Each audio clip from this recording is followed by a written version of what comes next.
சரி, பிடிஆர் பையன் இதெல்லாம் படிக்கிறாரு. பிடிஆருடைய பையன் அமெரிக்கன் பையன் இருக்காரு. நான் பிடிஆருக்கு தமிழ்நாடை பொறுத்தவரை எல்லா அமைச்சர்களுடைய குழந்தைகள் பேர குழந்தைகள் எல்லோருமே 3 மொழியில தான் படிக்கிறாங்க. எம்பிக்கள் எம்எல்ஏக்கள் யாராச்சும் ஒருத்தர் பத்திரிகையாளர் முன்னாடி ஒரு எம்பி எம்எல்ஏ வந்து இல்ல என் குழந்தை என் பேர 2 மொழி தான் படிக்கிறான், நான் தைரியமா பேசுவேன் பேசுறாங்களா? யாரும் பேச மாட்டாங்க. அவர்களுக்கு ஒரு நியாயம், பொதுமக்களுக்கு ஒரு நியாயம்.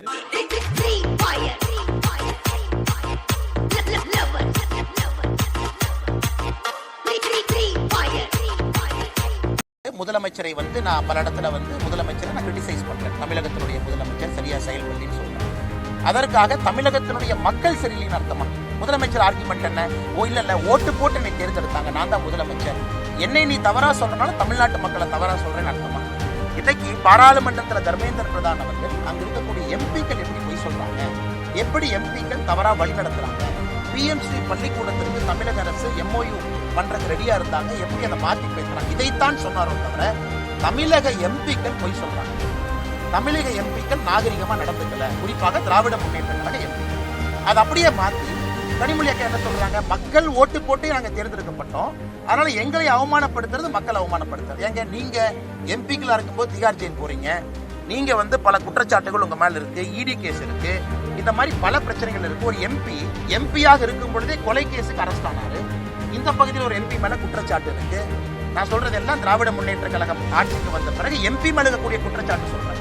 அப்ப கடலூர் எம்பி வந்து சிறைக்கு போறாரு, அவர் மேல மர்டர் கேஸ் இருக்குன்னா மக்கள் மீது நாம் குற்றம் சுமத்துறோம். எனக்கு இந்த லாஜிக்கே புரியலீங்கன்னா. நிர்மலா சீதாராமன் அவங்க என்ன சொல்றாங்க, தரவுகள் அடிப்படையில தமிழகத்துல பள்ளி கல்வித்துறையினுடைய திறன் குறைஞ்சிருக்கு, அதை வந்து மினிஸ்டர் என்ன சொல்லணும், இல்ல திறன் பாருங்க, திறன் வந்து மேம்பட்டு இந்த டேட்டாவை பாருங்க, இதுதானே சொல்லணும். அவர்கள் வந்து டேட்டாவை வச்சு புள்ளி விவரத்தோடு நிதித்துறை அமைச்சர் பேசுறாங்க. தமிழகத்தினுடைய கற்றல் அறிவு குறைஞ்சிருக்கு, குறிப்பாக 8ஆம் கிளாஸ் வரைக்கும்.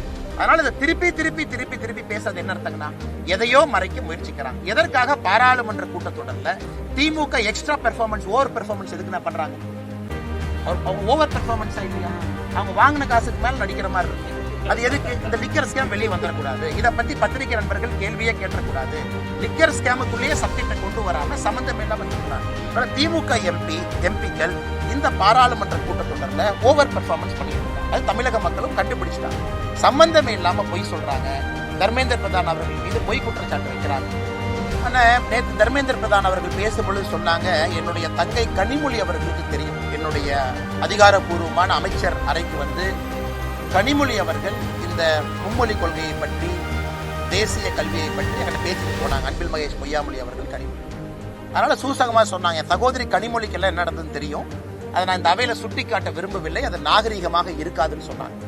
அதனால கனிமொழி அக்கா உள்ள என்ன சொல்லியிருப்பாங்க, மினிஸ்டர் நினைச்சிருப்பாங்க ஆல்ரெடி குடும்பத்துக்குள்ள கனிமொழி அக்காக்கு பிரச்சனை, அவங்க வந்து என்ன பேசினாங்கிற உண்மையை சொன்னா மறுபடியும் கனிமொழி அக்காக்கு அதிக பிரச்சனை தான் ஆகும்னு நினைச்சிருக்கலாம்.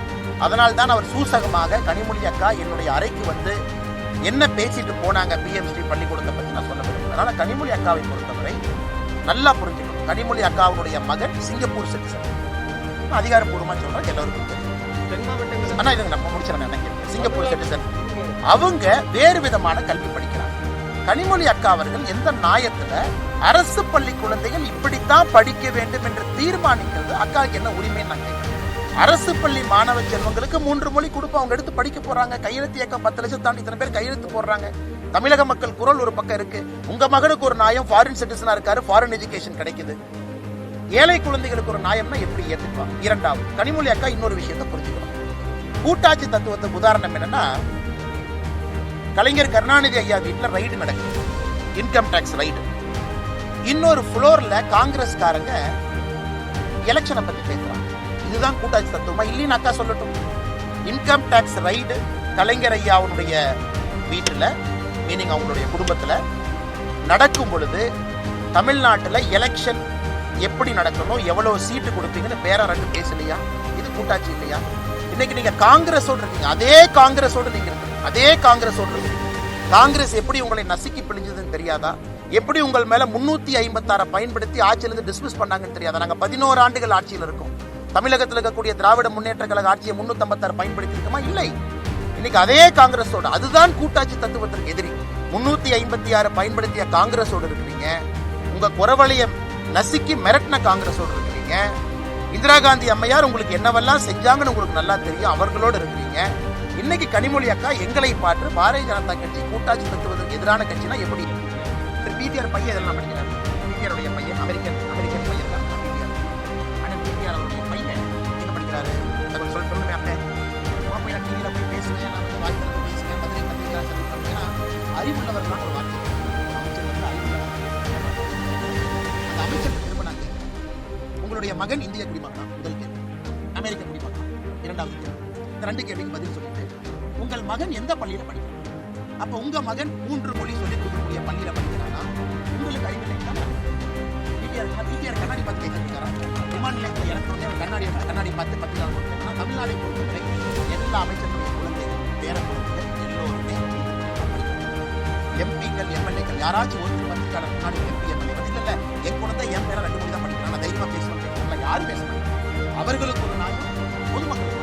அதனால தான் நம்முடைய மும்மொழி கொள்கையை நம்ம சொல்றது சமக்கல்விங்கிற வார்த்தை எல்லோருக்குமான உரிமை. அரசு பள்ளியில் படிக்கக்கூடிய 52 தனியார் பள்ளியில் படிக்கக்கூடிய 56 சமமான கல்வி.